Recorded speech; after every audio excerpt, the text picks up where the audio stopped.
Here's one of those ARPs remakes by Korg, um, and this is just spectacular. I had one of these in Spain. Actually, the original ones were orange, Uh-huh. I, and I So sold it. is this one of the ones that you actually use the cables, the patch cables to change your Yeah, sounds? yeah. We'll get into that in a little bit Okay. um, after I do the little tour. Sure. So this thing, what they did is just modernized everything. They put MIDI on it. They added a sequencer, all kinds of stuff. So it's a lot more stable than the original ones. Gotcha. So one of the problems with the early synthesizers is that they were um, very temperament susceptible to weather and humidity, so they would Mhm. go out of tune, and Mhm. that's been fixed with modern technology. I Nice. have another one of these Korgs. This is the mini one, but it's Right. basically the same thing. And so Um, those chords that are in there right now, the patch chords, so that is I mean that's basically configured to give you a certain sound, correct? That's what that is. That's what we're seeing kind of. so what happens is that the synthesizer comes hardwired in a certain way, but by Mhm. using the patch cords, you can get around there whatever it's hardwired Oh, I and route see. down from one place to a different place and create total different things. Here's a little controller that I use to program like different parts. Right. This is from Complete. It's pretty cool. I have very little space here, so I got the little one, Yep. but it does everything you need to do. Gotcha. Uh, this is a cool mutable instruments. Another synthesizer. It's monophonic, but it's tons of little things. Right. It's kind of the workaround because you just have four knobs, but it's awesome. And what is that Uh, thing that's oscillating there to the left of that little controller? What is that? Yeah. this is a Roland TR8 drum machine. Oh, that's cool. It's like a modern version of the 808. 808. Right.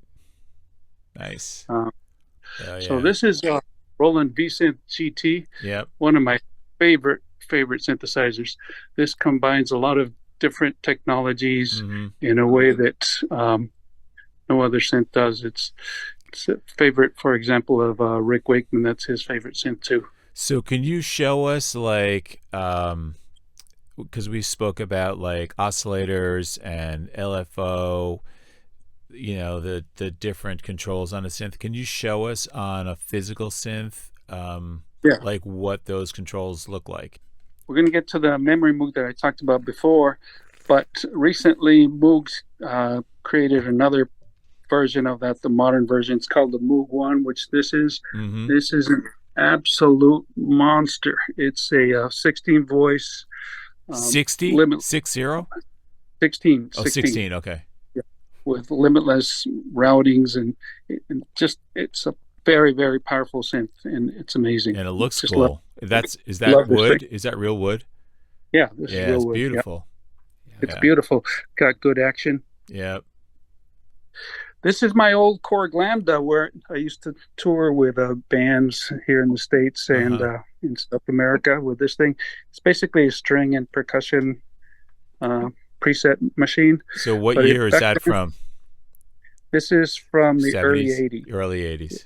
Yeah, like 1980. Gotcha. Uh, got a lot of jobs done for me. I bet. Yep. This is an American synth called ASM Hydra, Uh-huh. which is I just got the version without the keyboard because I have too many keyboards. Sure. And this thing is a digital synthesizer. It is absolutely gorgeous, and what you Wow. can do with it is just crazy. That's cool. Yeah. How do you find out about all these keyboards? Like a lot of Um. these I've never heard of. Like how do you Well, how do you find out about them? yeah, I have feeds from all kinds of groups, and people talk about them, so you check them out and Gotcha. learn about it. The reason I have so many synthesizers, people probably think, well, doesn't one do everything? They all have unique characters, just like guitars. Sure.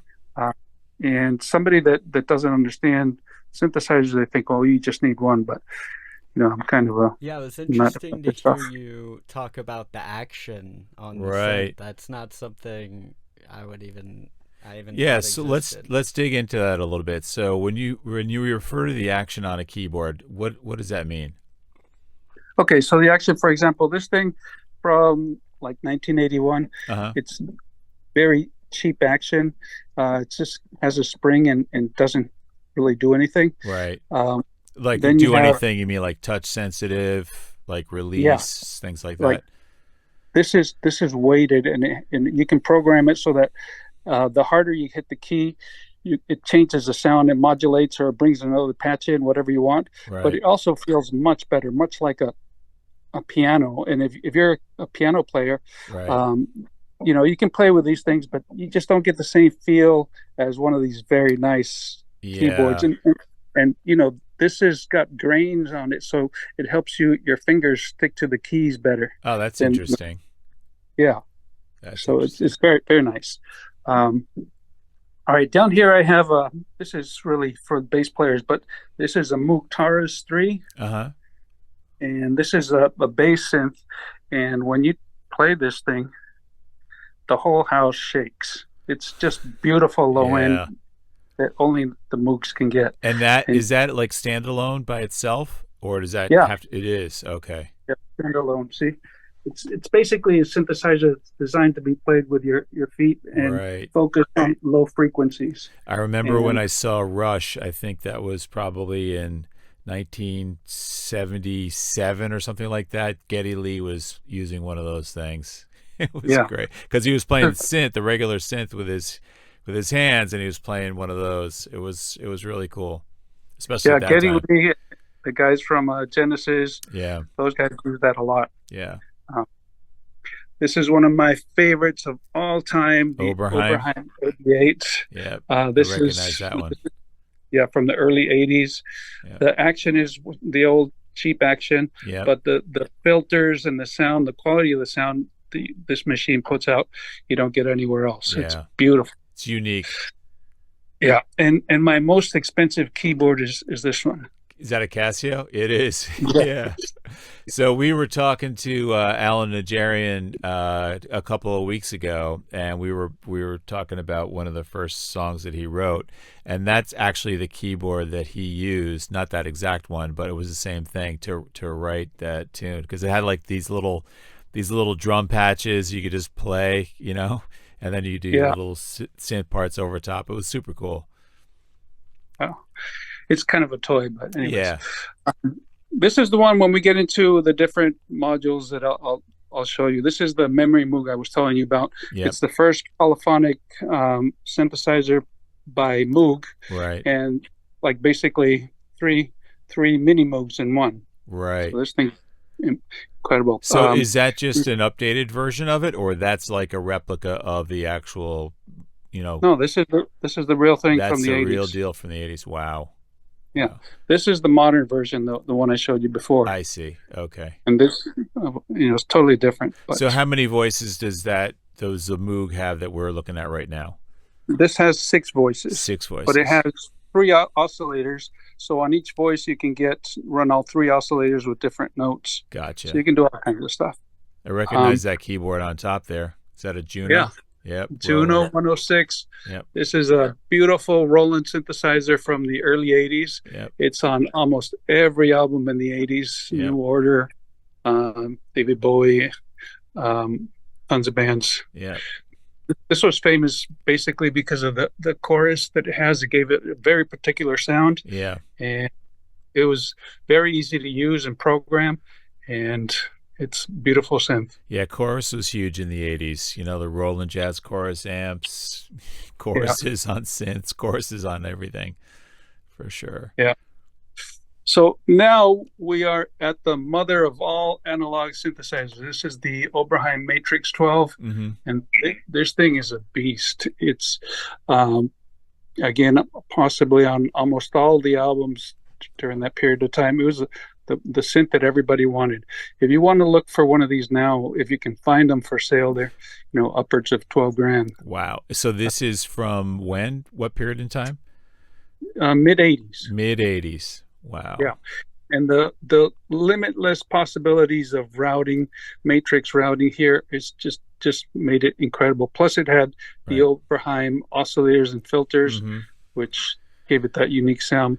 But this is the mother of all synths back then. So let me ask you a question. So, like for example, like the oscillators on an Oberheim and the oscillators on a Moog, are they? I mean, are they? Is it kind of like the difference between a Les Paul and a Stratocaster? Do they each have their own unique tones? Yeah, because You of the do.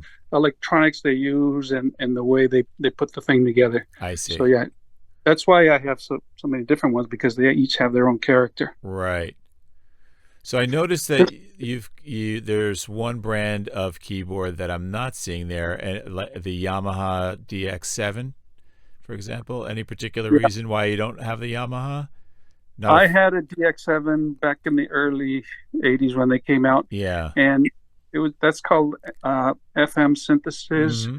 frequency modulation. Mm-hmm. It's a whole different thing. It's very clean and digitally sounding, Right. and it was really not my cup of tea. I like more analog stuff. Gotcha. Um, so that's why I don't have one of those. But I did have one for a couple of years, and I Mm-hmm. sold it and bought something else. Yeah. I never really Um, liked their sounds either, personally.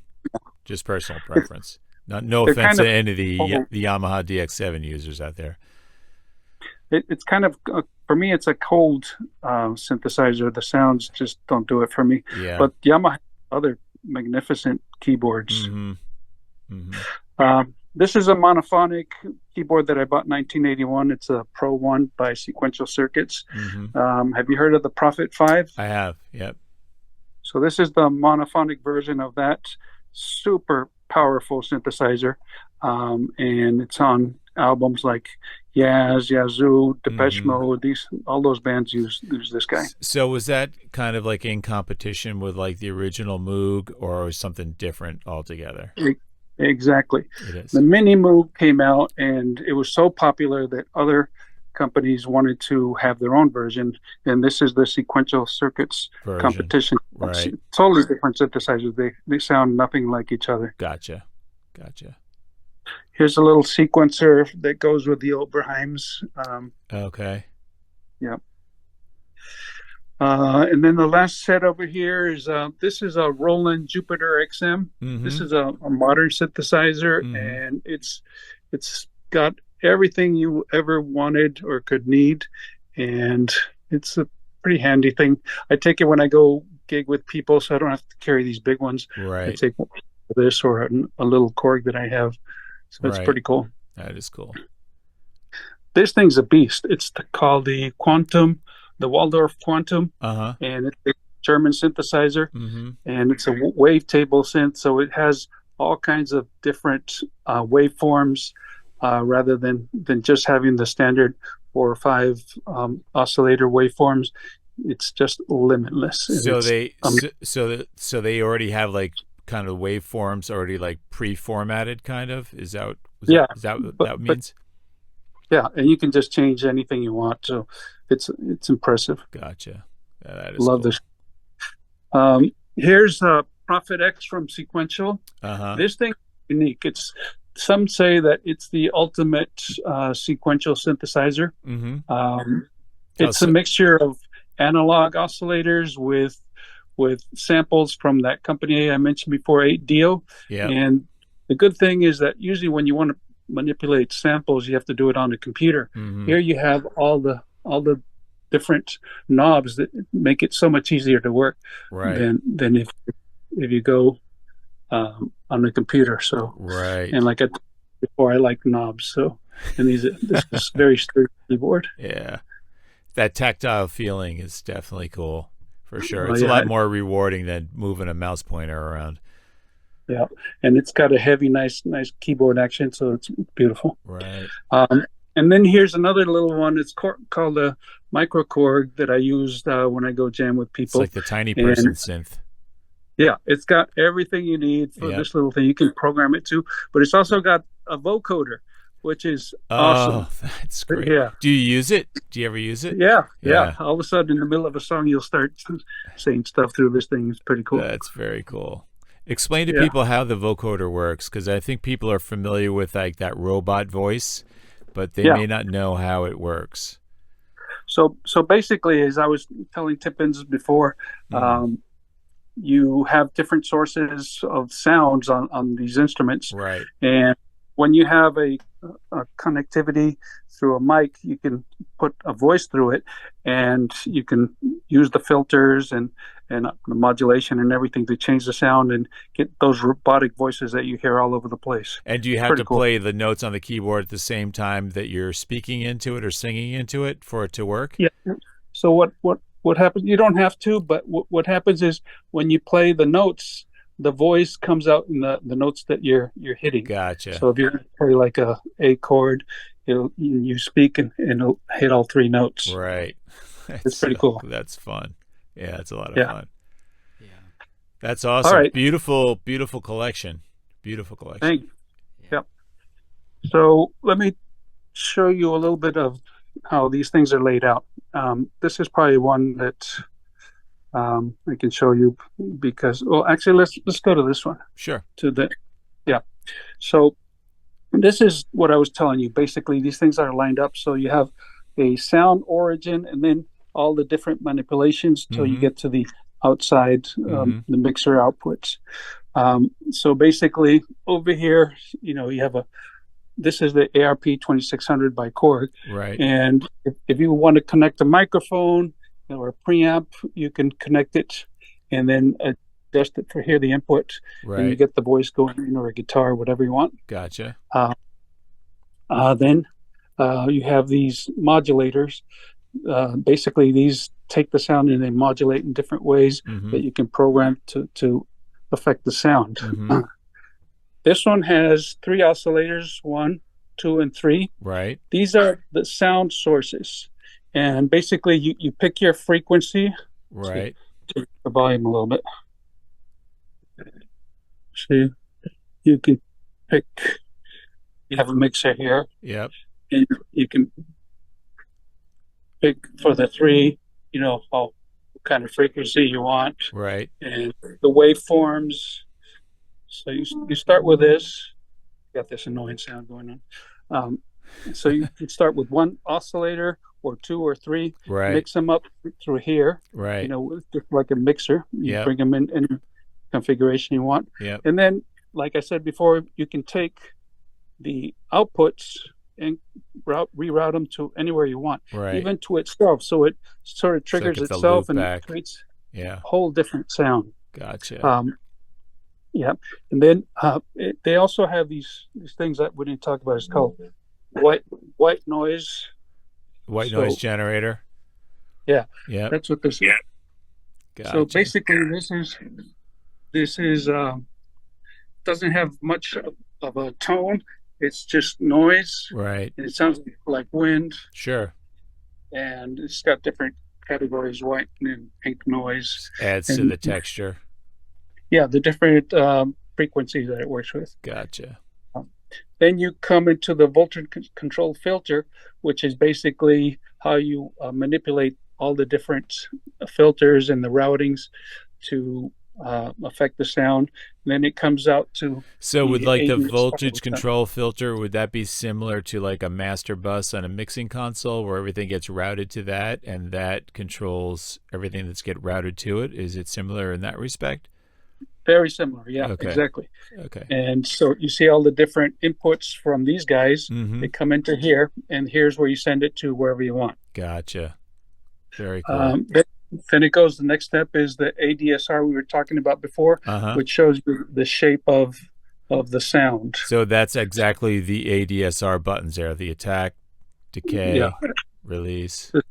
And release, yeah. Right. For example, if you want a long note that lasts forever, you bring this all the way up. Right. If you want a very percussive sound, you bring the attack down. If you want a very soft sound that starts very low and grows, you bring the attack up. Right. And then these control the 2 medium parameters. That's cool. It's a lot easier to see it laid out like that, than digging through the software stuff. And it's easier to program when you see it like this rather than on a computer. Sure. Everything's right in front of you. Yeah. So basically, that's how these things work. That's great, man. Well, listen, thank you for, spending your time with us here today. We certainly appreciate it. It's been great. I mean, it's been a revelation for me. Me too. I'm just trying to soak all Yeah.